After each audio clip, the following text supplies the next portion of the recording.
Assalamualaikum warahmatullahi wabarakatuh.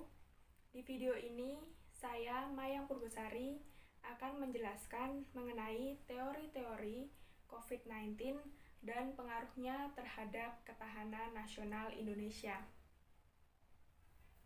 Di awal tahun 2020, dunia digemparkan dengan merebaknya virus baru, yaitu coronavirus jenis baru atau SARS-CoV-2 dan penyakitnya yang disebut COVID-19. Diketahui asal mula virus ini berasal dari sebuah pasar hewan liar di Wuhan, Provinsi Hubei. Awalnya, kebanyakan laporan datang dari Hubei dan provinsi di sekitarnya, kemudian bertambah hingga ke provinsi-provinsi lain di seluruh Cina. Tidak berhenti sampai di situ, virus corona juga menyebar ke seluruh dunia dan menjadi pandemi. Teori mengenai COVID-19 dibagi menjadi dua, yaitu teori dari segi ilmiah dan dari segi konspirasi. COVID-19 dari segi ilmiah. Virus corona adalah virus RNA yang utamanya menginfeksi hewan, termasuk diantaranya adalah kelelawar dan unta. Terdapat 6 jenis virus corona yang dapat menginfeksi manusia. Virus corona yang menjadi COVID-19 merupakan virus dengan genus Beta Coronavirus. Genus ini juga yang menjadi penyebab dari wabah SARS pada tahun 2002. Atas dasar inilah, virus corona diberi nama SARS-CoV-2 dengan nama penyakitnya yaitu COVID-19. Pada mulanya, transmisi virus ini belum dapat ditentukan apakah dapat melalui antara manusia ke manusia. Hingga terdapat satu kasus di mana 15 petugas medis terinfeksi oleh salah satu pasien. Akhirnya dikonfirmasi bahwa transmisi virus ini dapat menular dari manusia ke manusia. Saat ini penyebaran SARS-CoV-2 dari manusia ke manusia menjadi sumber transmisi utama, sehingga penyebarannya menjadi lebih agresif. Pada manusia, SARS-CoV-2 terutama menginfeksi sel-sel pada saluran napas yang melalui alveoli. Sebagian besar pasien yang terinfeksi SARS-CoV-2 menunjukkan gejala-gejala pada sistem pernapasan seperti demam, batuk, bersin, dan sesak napas, dengan gejala tersering adalah demam, batuk kering, dan fatigue. Perjalanan penyakit COVID-19 lamanya sekitar 3-14 hari. Hingga saat ini masih belum ditemukan vaksin untuk menyembuhkan penyakit COVID-19. COVID-19 dilihat dari segi konspirasi.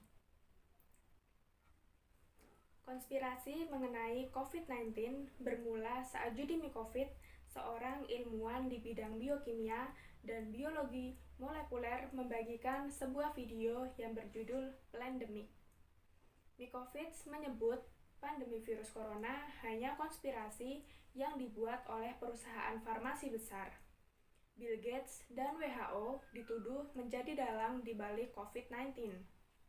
Bill Gates yang pernah memprediksi kemunculan virus corona sejak beberapa tahun yang lalu, justru diduga yang menciptakan virus corona baru dan vaksin dengan microchip di dalamnya untuk melacak populasi global. Kemudian muncul teori-teori konspirasi lainnya. Ada yang mengatakan bahwa virus corona merupakan senjata biologis Cina yang sengaja dilepas dari perusahaan laboratorium di Wuhan dengan tujuan untuk menyerang negara lain.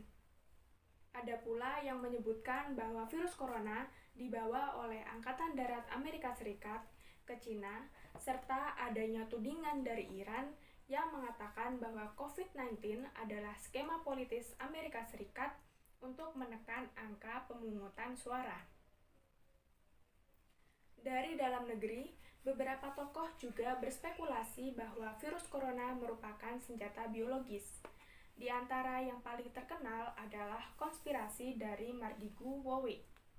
seorang pengusaha yang pernah menjadi penasehat intelijen di Kementerian Pertahanan. Keberaniannya yang belak-belakan soal siapa yang menciptakan virus corona dan tujuannya membuat banyak orang memandang bahwa pendapat Mardigu lebih masuk akal ketimbang teori-teori konspirasi yang banyak bertebaran di internet. Mardigu menyebut jika ada kemungkinan virus corona dibuat oleh elit global, yaitu orang-orang yang dekat dengan Partai Demokrat di Amerika Serikat. Para elit global tersebut disebut menguasai industri farmasi dunia. Pada masa Demokrat berkuasa, di mana Obama sebagai Presiden Amerika, industri farmasi berjaya lewat program Obamacare. Sementara di era Trump, industri farmasi justru terpuruk. Salah satu penguasa industri farmasi di dunia adalah Joe Biden dari Partai Demokrat. Joe Biden adalah calon lawan Donald Trump di Pilpres Amerika tahun ini.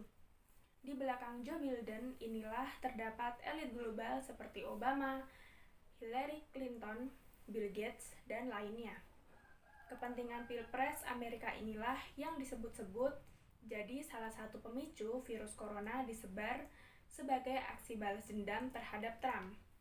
Mardigu percaya bahwa COVID-19 adalah buatan Amerika non-Trump. Adanya COVID-19 juga berpengaruh terhadap ketahanan nasional di Indonesia. Pengaruhnya bisa bersifat positif dan negatif. Yang pertama, pengaruh negatif COVID-19. Dalam kondisi negara menghadapi serangan virus corona saat ini, dilihat dari sisi pertahanan keamanan Indonesia sangat riskan. Tidak semata pada yang diserang oleh COVID-19, tetapi juga dampak dari kondisi itu semua dirasakan oleh tenaga medis yang terbatas dan rumah-rumah sakit yang memiliki jumlah kamar bagi pasien yang juga terbatas. Situasi ini turut melemahkan keadaan negara yang dikhawatirkan memicu kerusuhan akibat semua ingin dirawat secara normal di rumah sakit oleh tenaga medis yang semestinya. Selain itu, dengan berhentinya kegiatan bisnis ekonomi melemahkan ekonomi negara yang berdampak pada terpicunya situasi yang ricuh akibat masyarakat melakukan upaya menumpuk stok keperluan bahan kebutuhan pokok. Otomatis mengganggu ketersediaan di pasar bagi orang lain yang juga membutuhkannya. Pada akhirnya, hal ini akan memicu kerusuhan lebih besar dan akibatnya terjadi kepanikan di masyarakat. Yang kedua, pengaruh positif COVID-19. Pengaruh positif COVID-19 adalah semakin kuatnya solidaritas bangsa Indonesia. Pada momen seperti ini, solidaritas seluruh elemen bangsa memang sangat dinanti. Corona seumpama musuh yang harus dikalahkan secara bersama-sama.